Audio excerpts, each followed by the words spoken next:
Shalom.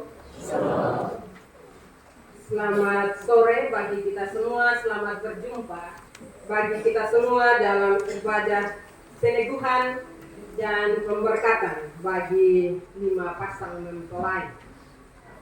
Shalom Bapak Mama semua yang hari ini berbahagia. Muka dong kenapa kasih? Ada masalah? Panas, tapi jangan keram terus kok.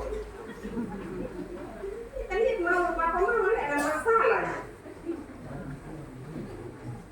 Panas bukan berarti muka keram ya.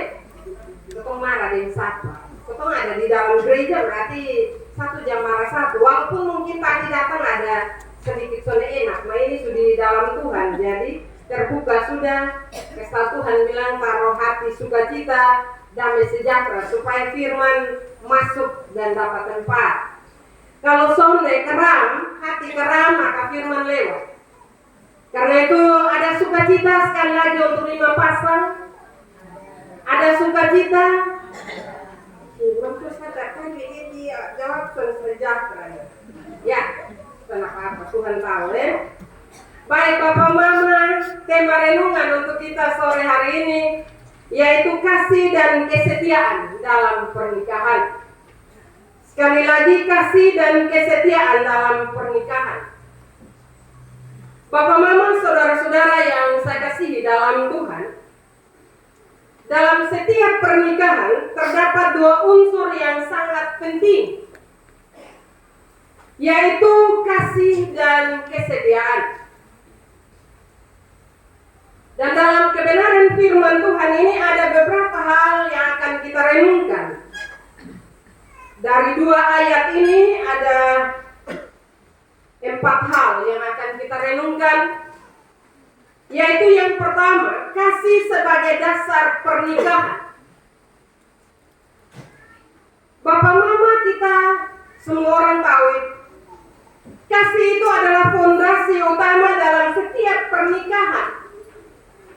Amsal mengingatkan kita untuk membiarkan kasih, jangan membiarkan kasih meninggalkan kita. Kenapa Bapak Mama? Karena ketika kasih meninggalkan kita, maka pernikahan kita hambar. Pernikahan kita tidak akan ada rasa. Dan akhirnya orang berkata, beta sudah bosan. Beta sudah serek lagi seperti awal-awal.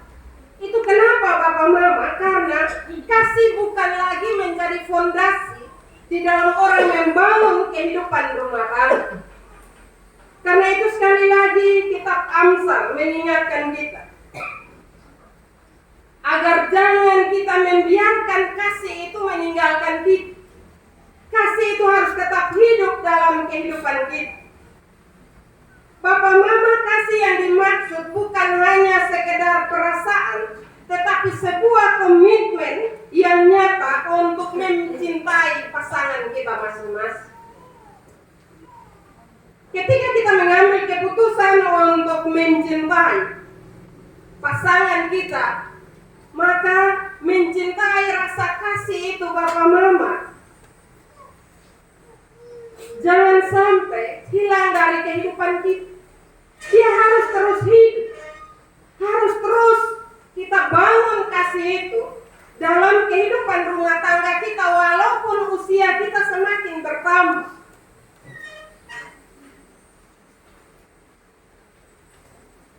Bapak Mama, bisakah ketika beta berhubung soalnya ada yang masuk keluar? Kecuali anak kecil, kecuali orang tua yang ada anak kecil. Karena beta terganggu, minta maaf ya Bapak Mama kalau orang dewasa lalang masuk keluar, kalau anaknya menangis tidak jadi soal. Bisa kok.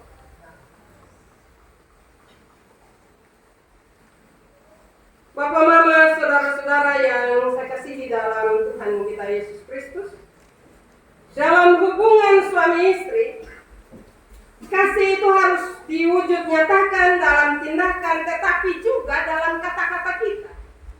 Kalau suami bilang mengasihi istri, artinya bahwa ketika suami berkata-kata dengan istri, dia akan berkata-kata hal-hal yang baik. Dan sebaliknya istri ketika dia bilang mengasihi suami, Maka ketika berkata-kata dengan suami, dia tidak mengucapkan kata-kata yang menyakitinya, baik itu kata maki, kata hujatan, dan yang lain. Itu menandakan bahwa kasih itu masih hidup. Tetapi ketika dalam kenyataan kehidupan kita, kasih mulai hambar, satu omong dengan satu susah menghargai lagi.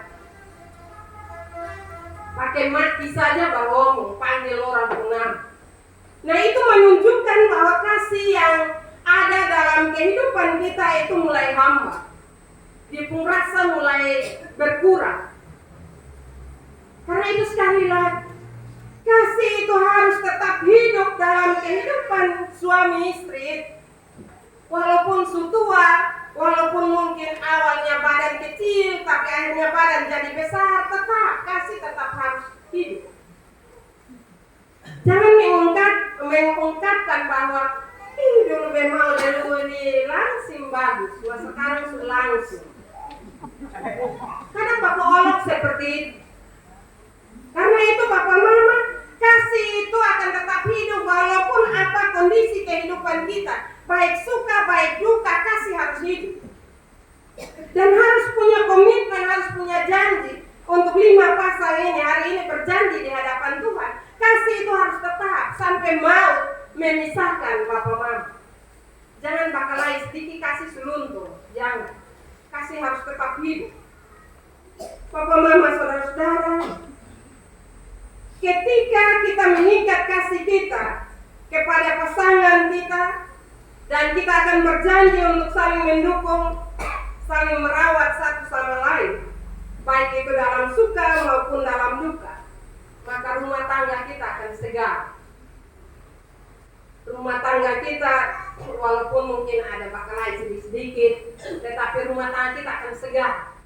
Rumah tangga kita akan menyenangkan kita.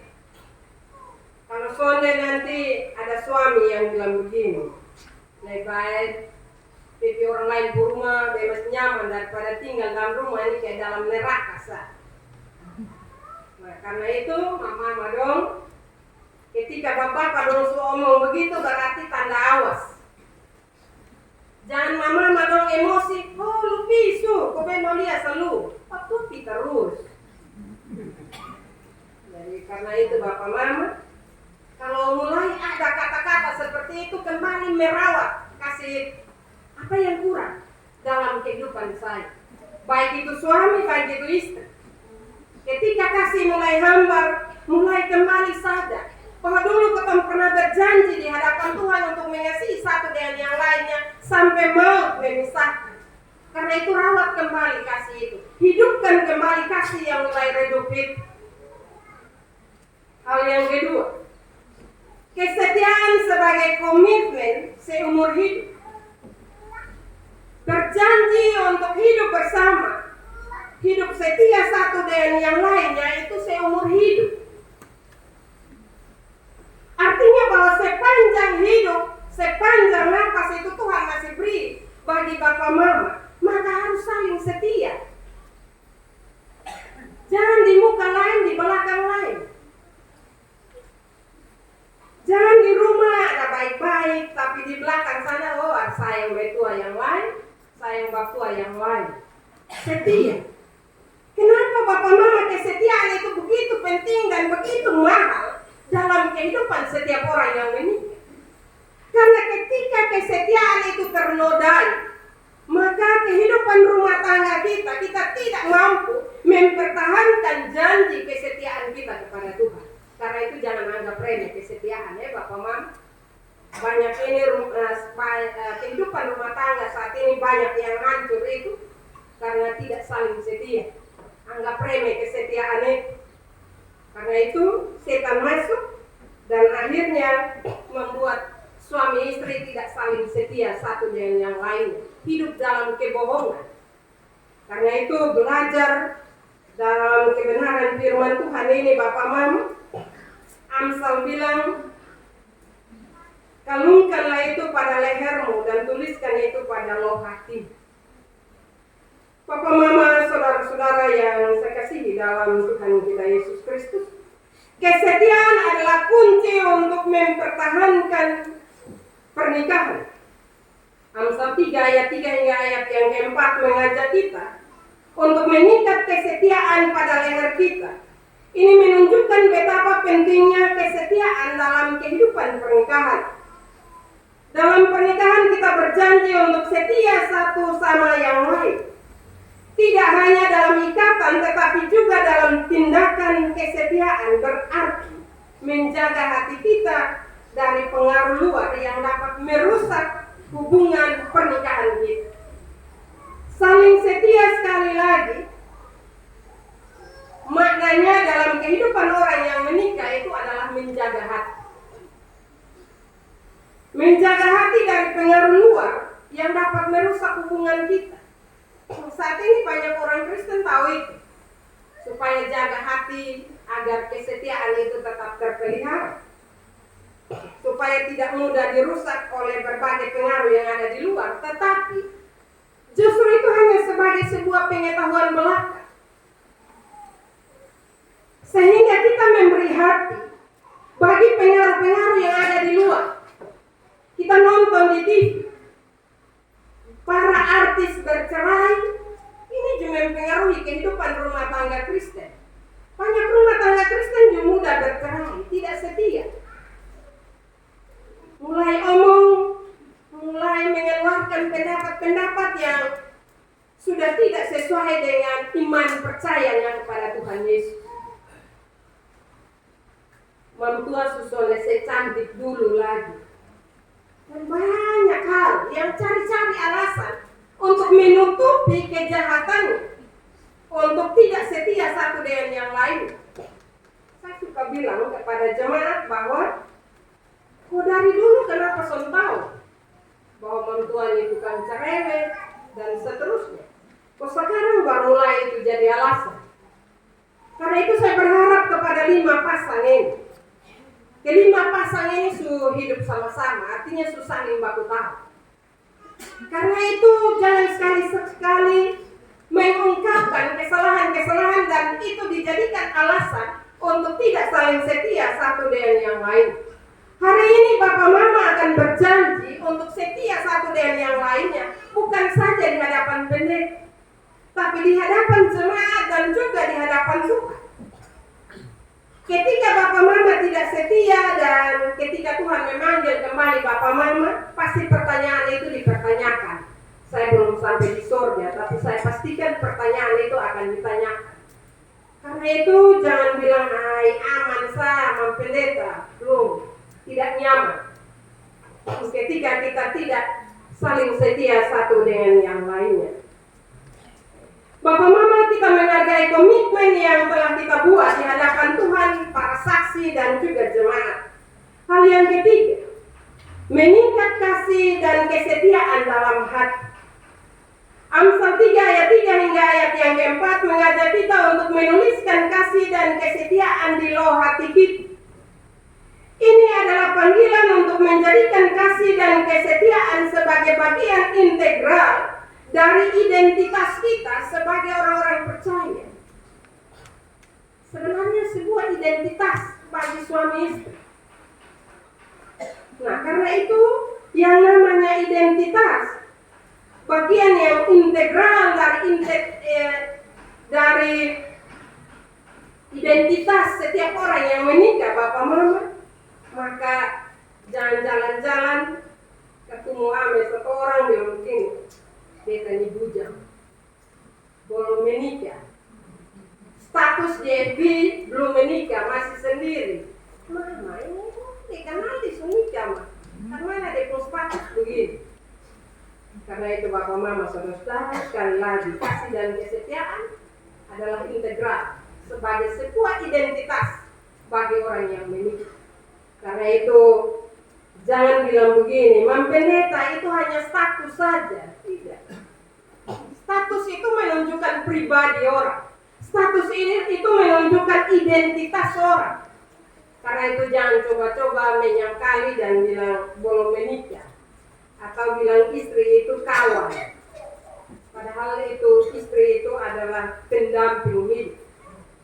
Karena itu Bapak Mama, saudara-saudara yang saya kasih dalam Tuhan kita Yesus Kristus, Mengikat kasih dan kesetiaan dalam hati artinya bahwa juga harus meluangkan waktu untuk saling berbagi.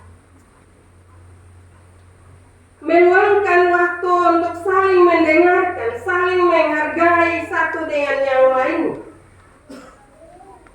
Jangan baca cerita dengan istri dengan suami soalnya pernah. Tetapi baca cerita dengan tetangga lebih banyak. Belajar untuk bercerita. Kalau mau setia dan juga mengasihi dengan tulus, belajar untuk saling berbagi cerita satu dengan yang lain. Sehingga mama-mama tidak lebih banyak bercerita di FB, tetapi lebih banyak curhat di suami dan juga curhat di istri. Apa masalahnya? Apa persoalannya? Belajar untuk saling berbagi satu dengan yang lain. Dan ketika menyiapkan waktu untuk saling mendengar, itu adalah bentuk dari kasih dan kesetiaan. Biasanya kalau bapak, mama dong mau bercerita, bapak dong bilang, tahu mau ngomong apa ini, buang-buang kerja sah. Dia mau pikir jatuh dengan bikin cerita omong kosong. Padahal mama butuh itu, bapak dong, 5 pasang dong. Mama butuh untuk dengar curhatan hatinya. Biarkan mereka bercerita. Kecuali cerita orang ya jangan. Bapak bisa langsung tegur. Kalau omong itu langsung tahu sesat. Besok ada waktu. Tapi kalau bercerita tentang kehidupan, berilah telinga untuk sedikit mendengar isi hati dari istri, isi hati dari suami. Dan hargailah suami. Hargailah istri satu dengan yang lainnya. Itu sekali lagi itu adalah bentuk dari kasih dan kesetiaan. Jangan panggil orang di luar, panggil bukan hanya hormat, bukan hanya sapaan saja, tapi shalom bapak, istri di rumah pernah shalom mami sendiri juga. Demikian juga sebaliknya bapak. Panggil orang-orang di luar sana mama shalom, tapi istri fi nama saja. Karena itu bapak mama saudara-saudara yang saya kasih dalam Tuhan, menghargai itu penting. Kalau menghargai orang di luar, hargailah orang-orang di dalam rumah dahulu. Karena ketika kita menghargai orang di luar dahulu, orang di dalam kita abaikan, itu munafik. Minta maaf, saya omong mungkin agak keras. Karena kadang itu lebih banyak terjadi dalam kehidupan setiap rumah tangga Kristen. Papa mama saudara-saudara dengan saling berbagi, dengan memberi waktu, dengan mendengar, dengan menghargai. Dengan cara ini kita akan terus mengikat kasih dan kesetiaan kita di dalam hati kita. Sehingga hubungan kita semakin kuat dan penuh berkat. Ketika hal-hal baik itu yang kita terapkan dalam hidup rumah tangga kita, maka dengan sendirinya Tuhan memberkati kita. Memberkati kita bukan saja dengan materi, tetapi dengan hubungan yang baik, dengan kesetiaan, dengan kesehatan, dengan semangat untuk bekerja. Itu semua adalah berkat-berkat Tuhan yang Tuhan siapkan bagi orang-orang yang selalu hidup seturut dengan kehendaknya. Dan hal yang terakhir yang perlu kita belajar dari kebenaran firman ini, yaitu mendapatkan kasih dan penghormatan. Bapak mama ketika hidup dalam kasih dan kesetiaan, ayat yang keempat menjanjikan bahwa kita akan mendapatkan kasih dan penghormatan di mata Tuhan dan juga di mata manusia. Hal yang sederhana, hanya dengan kasih, dengan kesetiaan, kita akan mendapat penghormatan. Mendapat penghormatan bukan saja di mata manusia, tetapi terutama di mata Tuhan.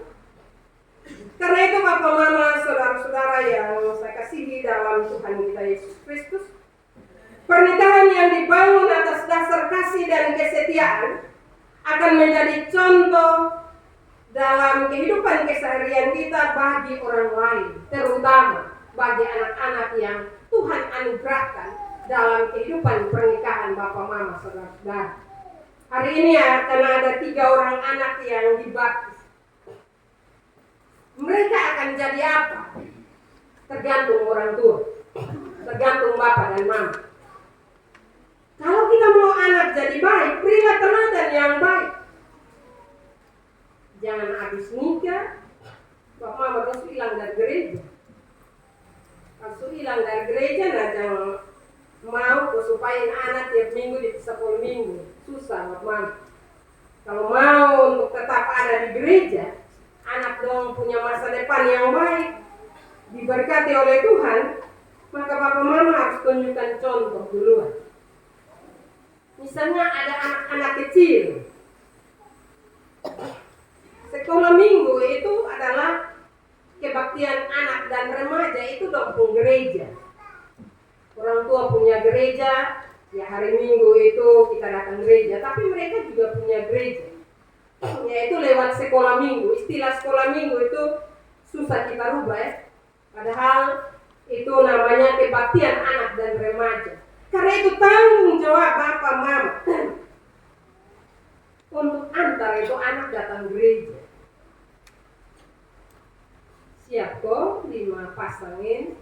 Nanti ada anak dong, siap antar datang gereja sekolah minggu kok.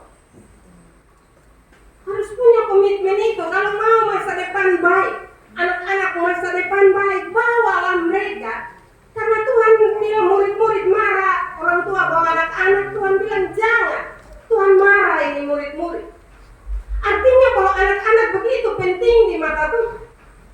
Karena itu bapak mama sebagai orang tua dan para saksi, jangan menganggap remeh. Jangan bilang begini, sudah urusan iman itu guru sekolah minggu dong urusan. Nanti anak-anak dong di rumah pamaki, bapak dong justru sadar-sadar juga. Kadang guru sekolah ini orang tua dong bilang begini, di sekolah minggu dong ajar lu pamaki. Kita kan dengar aku bilang aduh kesian langsung sadar bahwa ada pamaki tiap hari ini anak pamaki dong kayak salah lagi guru sekolah minggu dong. Jadi kita berharap bapak mama kalau mau anak baik selalu didoakan. Kemarin dalam pengembalaan Yesus bilang taruh tangan dia nanam kepala doakan terus. Ketika bapak mama membimbing anak-anak untuk bertumbuh dalam iman percaya kepada Yesus Kristus dengan mencintai dan saling mengasihi satu dengan yang lainnya dalam kehidupan rumah tangga, maka jangan ragu terhadap masa depan anak-anak. Karena Tuhan pasti menyediakan masa depan yang baik bagi mereka. Karena itu bapak mama jangan, saya suka kasih contoh, ini contoh terakhir, bapak mama pasti bilang panas lah, bapak terlalu lama. Bapak mama saya kasih contoh terakhir. Contoh ketika kita mengasihi anak-anak kita, kadang kita buat perbedaan. Bapak mama silakan kasih salah saya silakan. Kalau anak masuk TK, mam tua dong duduk jaga dari jam 7 sampai pulang jam 10. Betul kosan? Duduk jaga biar pamasak di rumah kastengnya sah. Tapi bisa bola minggu. Mama mana yang papa mana yang mau datang duduk jaga anak sampai selesai. Wih, pilih kosaka pemasak lagi segala macam alasan panjang lebar. Kita berpikir bahwa nanti ke sekolah dia di masa depan tidak. Mungkin dia berhasil, tetapi imannya tidak bertumbuh. Karena itu saya mengajak 5 pasang ini. Pendidikan formal penting, pendidikan di sekolah penting, tapi belajar untuk menghargai pendidikan rohani anak-anak. Kalau belajar untuk menghargai pendidikan anak-anak, maka masa depannya sekali lagi yang jamin itu bukan kita, yang jamin itu Tuhan. Kalau yang memberi jaminan itu Tuhan, jangan khawatir. Tapi soalnya pernah berdoa kasih anak, soalnya pernah ajar anak untuk bawa datang sekolah minggu. Sekolah mulai sudah. Lu harus juara, lu son juara, lu mati, lu son dapat sepatu baru, baju baru. Tekan anak habis-habisan bapak mama. Pertumbuhan iman tidak dibekali. Karena itu marilah saya sampai di situ, nanti saya panjang sampai sore. Ya karena itu bapak mama marilah ada 3 orang anak yang dibaptis, tapi saya tahu yang lain juga sudah dibaptis. Hanya kebenaran firman ini mau mengajarkan kepada kita tentang kasih dan kesetiaan. Tidak saja bagi suami istri, tapi terutama juga bagi anak-anak yang Tuhan karuniakan dalam pernikahan Bapak Mama. Semoga setiap pernikahan yang diberkati hari ini menjadi berkat bagi pasangan, keluarga, masyarakat, dan terutama membawa berkat di hadirat Tuhan demi kemuliaan nama Tuhan. Firman Tuhan memberkati kita sore hari ini. Amin.